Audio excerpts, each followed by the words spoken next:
সাঁতোৰং সনা মোৰে কল্পনা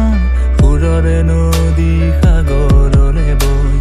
গাই বন্দনা তুলি মূৰ্ছনা যদিও বিলম্বিত সাঁতোৰং সনা মোৰে কল্পনা সুৰৰে নদী সাগৰলে বৈ গাই বন্দনা তুলি মূৰ্ছনা যদিও বিলম্বিত নিশাৰ আন্ধাৰে যদিও আৱৰে পুৱাৰে সূৰুজ পুনৰ আহিব তব চেতনাৰে জ্যোতি প্ৰকাশেৰে আন্ধাৰ আকাশ পোহৰ কৰিব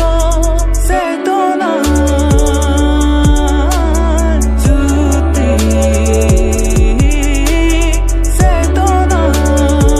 চেতনাৰ জ্যোতি মোৰ সৃষ্ট সুৰে অসুৰ নাহিব প্ৰান্তে প্ৰান্তে